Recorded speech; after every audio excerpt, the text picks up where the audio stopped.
हमारा ज़िंदगी बहुत ही रहस्यमय तरीके से भरा हुआ है।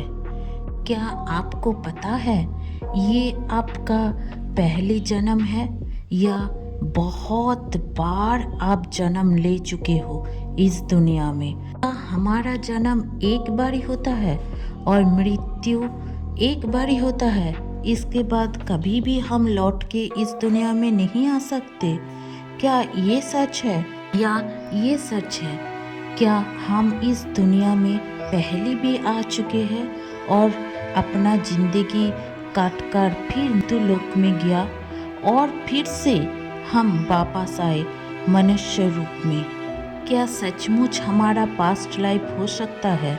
क्या बहुत बार हम इस दुनिया में जन्म ले चुके हैं? अगर सचमुच हमारा पास्ट लाइफ होता तो हमें याद क्यों नहीं रहता? क्यों हम याद नहीं कर पाते हैं हमारा पिछले जन्म का?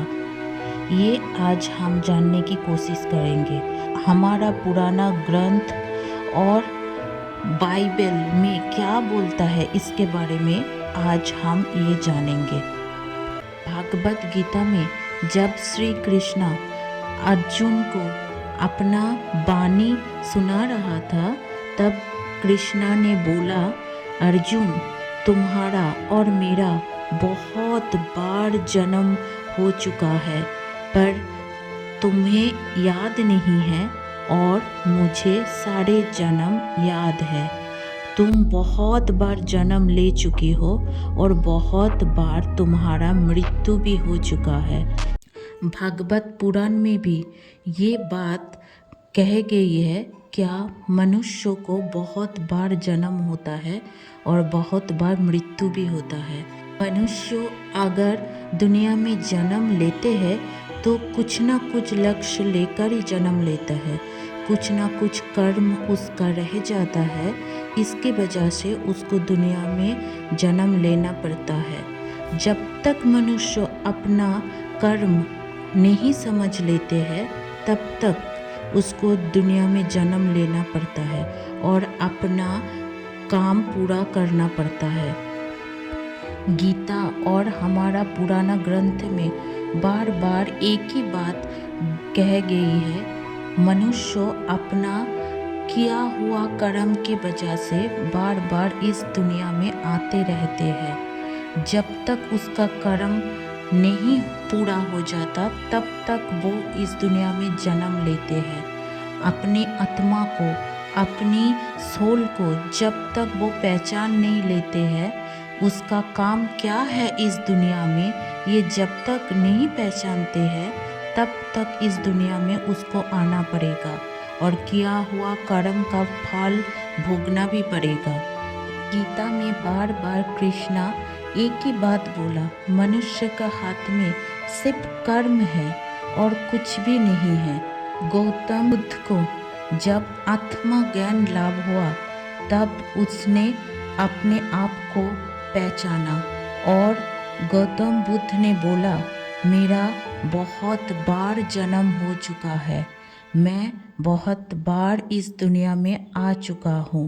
बाइबल में भी ये बात कह गया है, हमारा अच्छे कर्म की वजह से हमें परमेश्वर स्वर्ग दान करेगा और बुरा कर्म की वजह से हमें परमेश्वर द्वारा दंड मिलेगा और बार बार हमारा आत्मा को, हमारा शरीर को, हमारा किया हुआ कर्म की फल भोगना पड़ेगा। ग्रंथ में ये कह चुका है, हमारा आत्मा, हमारा सोल को मोक्ष और कुछ नहीं चाहिए।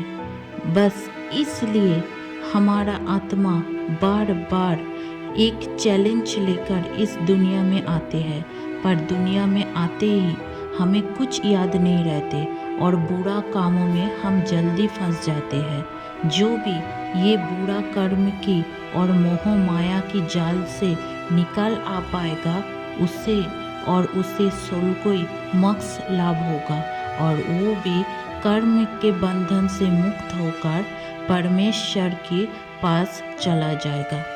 हमारा सोल बहुत पुराना है, हमारा भी पास्ट लाइफ होता है बहुत युग हम देख चुके हैं। किसी किसी इंसान को अपना पास्ट लाइफ, अपना पिछले जन्म याद भी आ जाते हैं। वो पावर, वो शक्ति है हम सब के पास, हमारे अंदर ही वो शक्ति है जिसकी वजह से हम हमारा पिछले जन्म, पास्ट लाइफ याद कर सकते हैं। बस वो शक्ति को पहचानना थोड़ा मुश्किल होता है इंसानों के लिए, पर बहुत इजी है। हम अगर हमारा शक्ति, परमेश्वर से दिया हुआ शक्ति अगर पहचान ले तो हमारा पास्ट लाइफ, हमारा पिछले जन्म भी याद कर सकते हैं। भगवत पुराण अनुसार हम इंसानों को सिर्फ कर्म के ऊपर ध्यान देना चाहिए और बुरे कर्म और बुरे शक्ति से बचना चाहिए। परमेश्वर हमेशा हमेशा हमारा साथ रहता है। गीता में कृष्णा ने बोला, तुम्हें अगर कुछ समझ नहीं आ रहा है तो तुम अपने आप को समर्पण कर दो मेरे चरणों में। इसके बाद आपका किया हुआ बुरा कर्म कट जाएगा